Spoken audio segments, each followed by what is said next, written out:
এপ্রিলে হতে পারে স্থানীয় সরকার নির্বাচন এবং সর্বদলীয় জাতীয় সরকার। অবাক হলেও ঘটনা সত্য। আপনারা অনেকে বসে আছেন যে আগামী এপ্রিলে জাতীয় নির্বাচন হবে, যে নির্বাচনের মাধ্যমে সরকার পরিবর্তন হবে, বা এত সোজা না। এপ্রিলে নির্বাচন এমনিতেই নানা শর্তের বিরাজালে আবদ্ধ। যেমন এনসিপি শর্ত দিয়ে দিয়েছে, এটা হলে এপ্রিল নির্বাচন হতে পারে, নইলে না। আর সেই শর্ত পূরণ করা কঠিন হয়। বিএনপি সেই শর্ত পূরণ হতে দেবে না, অতএব নির্বাচন হবে কিভাবে? তবে এপ্রিল নির্বাচন হবে, আমার বিশ্লেষণ হচ্ছে এপ্রিল নির্বাচন হবে, সেটা হবে স্থানীয় সরকার নির্বাচন। যেহেতু এপ্রিলের একটা কথা বলেছে, আর জাতীয় নির্বাচন যেহেতু এপ্রিলে সম্ভব নয়, এ কারণে সরকার তখন বলবে ঠিক আছে, জাতীয় নির্বাচন যেহেতু সম্ভব নয়, স্থানীয় সরকার নির্বাচন এপ্রিলে হোক। শেষ পর্যন্ত হবে এটা। যদিও সরকারের পরিকল্পনাটা আপনাদের জানাচ্ছি যারা না জানেন, সরকার পরিকল্পনা হচ্ছে জাতীয় নির্বাচনের রোডম্যাপ দিয়ে দিয়েছে, এখন তারা স্থানীয় সরকার নির্বাচন শুরু করবে।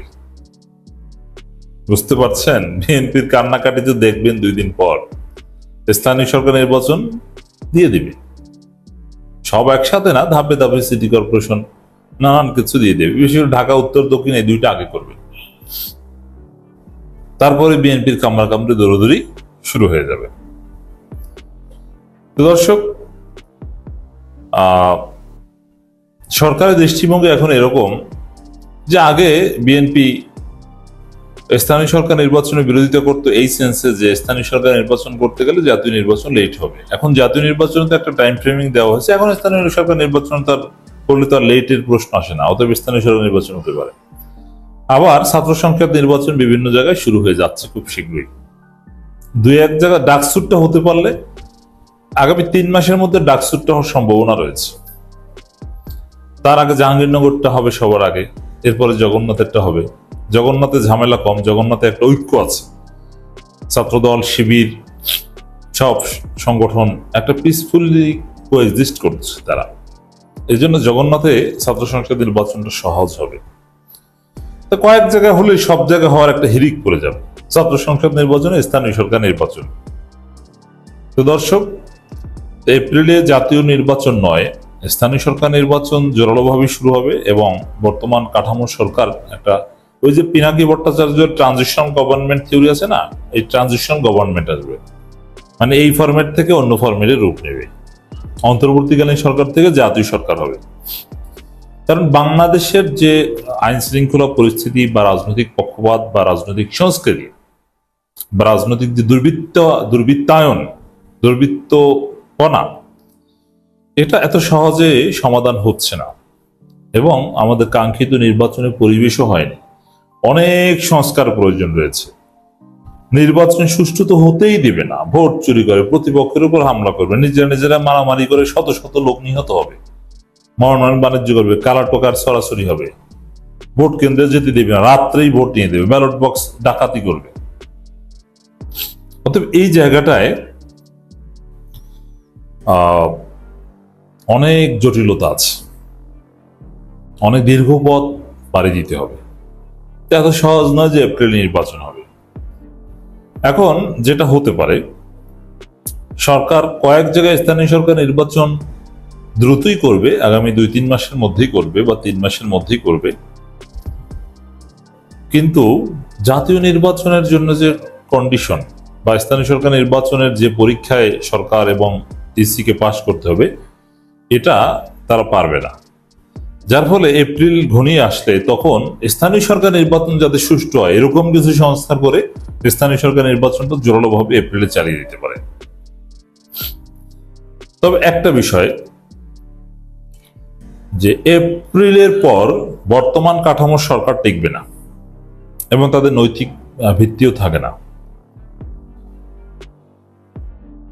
বর্তমান ডক্টর ইউনূসের নেতৃত্বে যে অন্তর্বর্তীকালীন সরকার, এটা টেকার কথা নয়, এটা টিকবে না।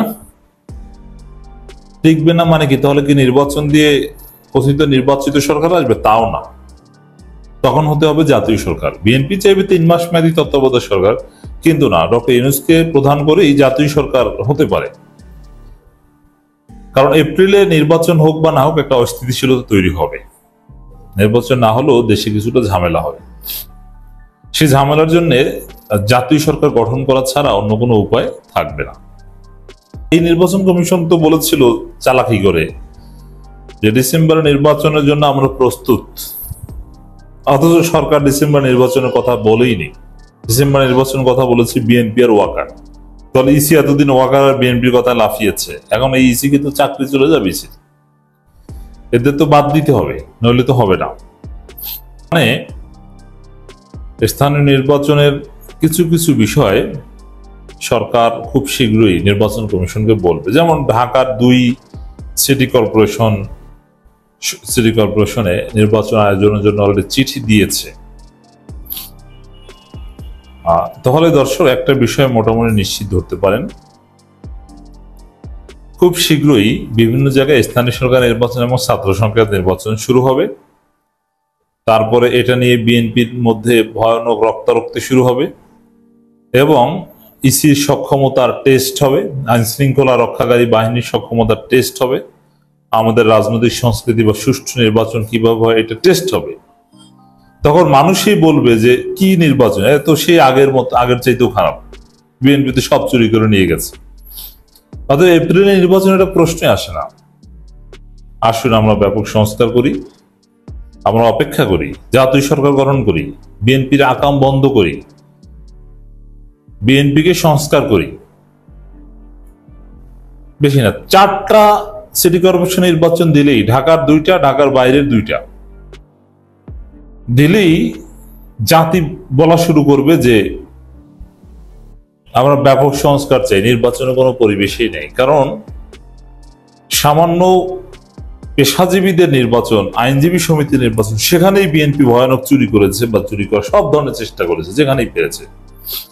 ওগুলোতে তো বেশি চুরি করা যায় না, তারপরও যা পেরেছে তা করেছে। প্রতিপক্ষ না থাকলেও করেছে বিএনপির 2 গ্রুপের কামড়াকামড়িতে। বিএনপি ভোট চুরি শুধু তাদের প্রতিপক্ষ জামাতকে হারানোর জন্য করবে না, নিজেদের যে 2 গ্রুপ, সে নিজেদের 2 গ্রুপের বিরুদ্ধে এক গ্রুপ আর গ্রুপের বিরুদ্ধে জেতার জন্য করবে। তো এই জায়গাগুলো থেকে দর্শক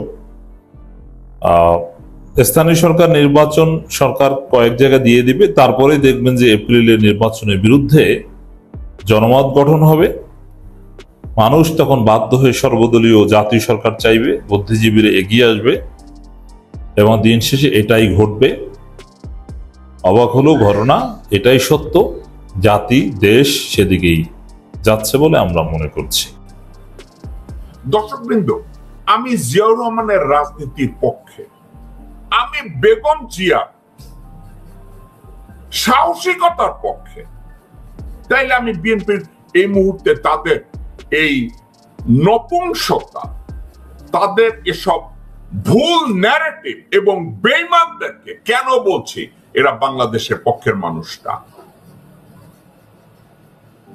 এরা বাংলাদেশের পক্ষের মানুষ না। কেন মানুষ না জানেন? বিএনপি পরিচালিত হচ্ছে আমির খসরু মাহমুদের দ্বারা, বিএনপি পরিচালিত হচ্ছে সালাউদ্দিন আহমেদের দ্বারা, বিএনপি পরিচালিত হচ্ছে আব্দুল আউয়াল মিন্টুর দ্বারা। দর্শকবৃন্দ, আপনাদেরকে আমি একটা গল্প বলি। 2013 সালের ডিসেম্বরে বেগম জিয়া বিপ্লবের ডাক দেবেন। উনি বললেন আমরা পল্টনে মিটিং করব। আমি ভুল, ওনার বাসার সামনে 5টা বালুর ট্রাক দেয়া হলো যাতে বেগম জিয়া বাসা থেকে বের হয়ে পল্টন পর্যন্ত যেতে না পারে। কে দিয়েছে এই ব্যারিকেডটা? দিয়েছিল আওয়ামী লীগ এবং তৎকালীন পুলিশের কর্মকর্তারা। তখন ঢাকা মেট্রোপলিটন পুলিশের কমিশনার ছিল 2013-তে বেনজির আহমেদ।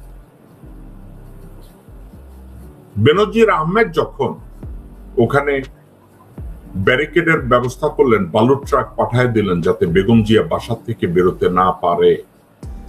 দর্শকবৃন্দ, একটা কথা, বেগম জিয়া কয়টার সময় বেরোবেন, উনি কি জামা কাপড় পরবেন, এই তথ্য গণভবনে পৌঁছে দিয়েছে মোহাম্মদ সালাম গোরখোদক আব্বাস, তার বউ আফরোজা, খায়রুল কবির খোকনের বউ ওখানে বসা ছিল, এবং আফরোজা আব্বাস এবং গয়েশ্বর রায় গণভবনে পৌঁছে দিয়েছে ভারতীয় হাইকমিশনে। বালুর ট্রাক ওখান থেকে যে পৌঁছাইছে, বেগম জিয়া বের হবে, তারা তাড়াতাড়ি ওই বালুর ট্রাক, আপনারা শুনলে অবাক হবেন, এই বালুর ট্রাক ওখানে পাঠাতে সহায়তা করেছে সাদেক হোসেন খোকা।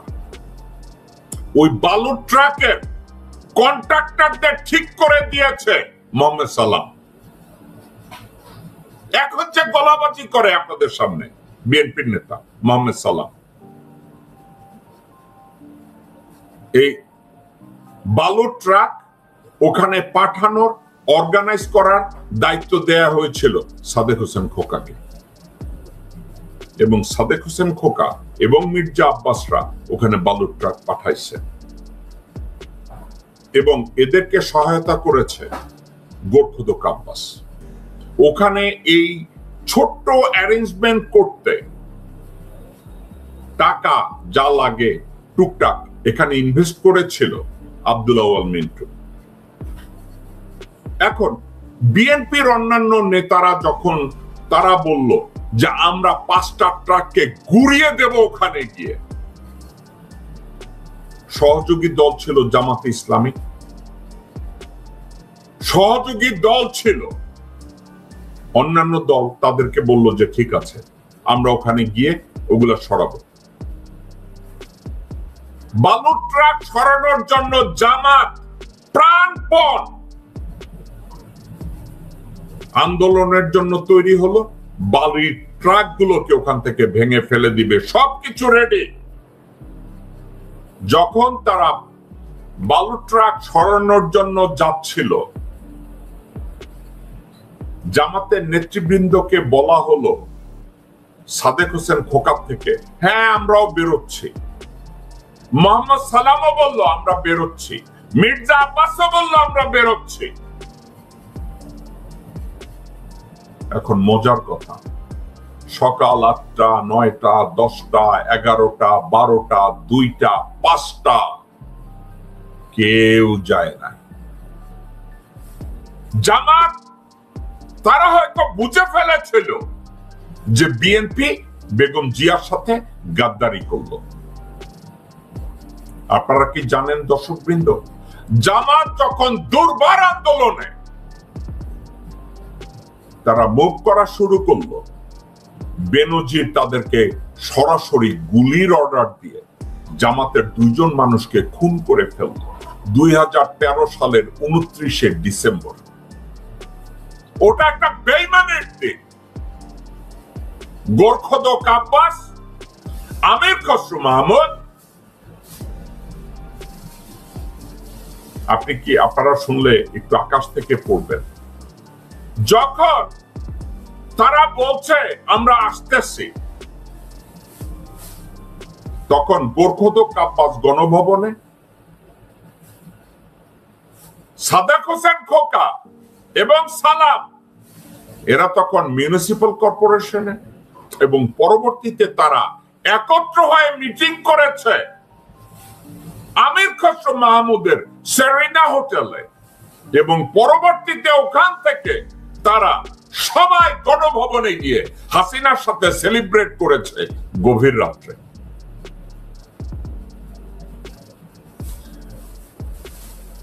এই হচ্ছে বিএনপি। আপনারা বলবেন মির্জা ফখরুল কোথায় ছিল? মির্জা ফখরুল সবসময় আওয়ামী লীগের লোক, মির্জা ফখরুল সবসময় রয়্যাল লোক, মির্জা ফখরুল সবসময় ভারতের লোক। সে আবার বাংলাদেশি ছিল কবে? তার বউ এবং তার শালা আমেরিকায় এখনো রয়ের সাথে তদবির করার জন্য, চাঁদাবাজি করার জন্য, পদ বিক্রি করার জন্য সবকিছু করে। এই তো বিএনপি। আজকের বিএনপি কি করছে? আজকে সালাউদ্দিনকে দিয়ে তারা সামনে পাঠাচ্ছে যে তারা এই কাজগুলো, মঈন খানকে খন্দকার মোশাররফকে বেয়াদবি করে তাদেরকে দূরে সরায় দিয়া সালাউদ্দিনকে দিয়ে একটা ন্যারেটিভ তৈরি করাচ্ছে। তারেক রহমান সাহেব কি করছেন? রয়ের একটা লোককে সামনে পাঠিয়ে নেতৃত্ব দিচ্ছেন।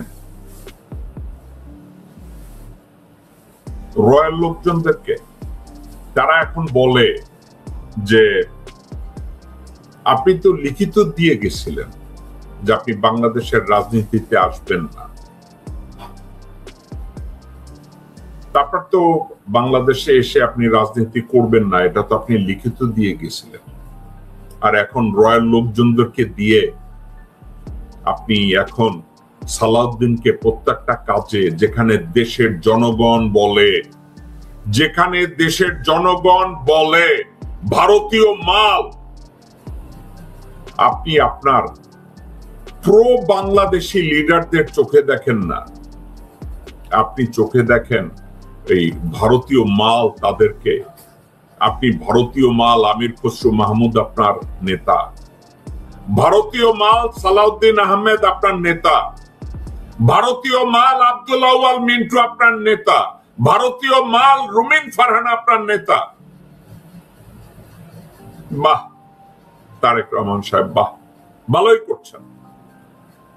জনগণ তো আপনার দরকার নাই, আপনি তো জনগণের রাজনীতি করেন না, আপনি ভারতের রাজনীতি করেন, আপনার ক্ষমতার রাজনীতি করেন, পয়সার রাজনীতি করেন। কারণ জনগণ তো আপনারে হাসিনা পতনে আপনি যেতে পারেন নাই তারেক রহমান সাহেব। জনগণকে আপনার দরকার নাই, কারণ জনগণকে যদি আপনার দরকার থাকে, আপনাকে আমি পরামর্শ দিয়েছিলাম জনগণকে পুঁজি করে রাস্তায় নামুন। বিএনপি যদি আজকের 10 লক্ষ মানুষ নিয়ে গণভবনের সামনে দাঁড়িয়ে বলে চুপ্পুর পদত্যাগ চাই, তারেক রহমান সাহেব 10 মিনিটে চুপ্পু পদত্যাগ করবে। বিএনপি যদি 10 লক্ষ লোক নিয়ে জাহাঙ্গীর গেটের সামনে গিয়ে বলে ওয়াকারের পদত্যাগ চাই, ওয়াকার পদত্যাগ করবে। বিএনপি যদি এই সিদ্ধান্তটা নিতে সমর্থ হয়, বাংলাদেশের অবিসংবাদিত নেতা হবেন আপনি তারেক রহমান। আপনার মা হবে অবিসংবাদিত নেতা। আপনারা এটা না করে সিদ্ধান্ত নিলেন ভারতের সমর্থন দরকার এবং সমন্বয়কারী হিসাবে মেনে নিলেন জেনারেল ওয়াকারকে। জেনারেল ওয়াকারের সমর্থন আপনাদের জন্য এত জরুরি? সালাউদ্দিনের মতো 2 টাকার এস আলমের এক কর্মচারীকে দিয়ে বরেণ্য ডক্টর মোহাম্মদ ইউনূসকে অসম্মান করার কথাবার্তা বলেন, এটা হচ্ছে আপনার রাজনীতি? রাজনীতি কি বুঝেন আপনি? রাজনীতির কি বুঝেন আপনি? What is your political philosophy? Do you have one? Really?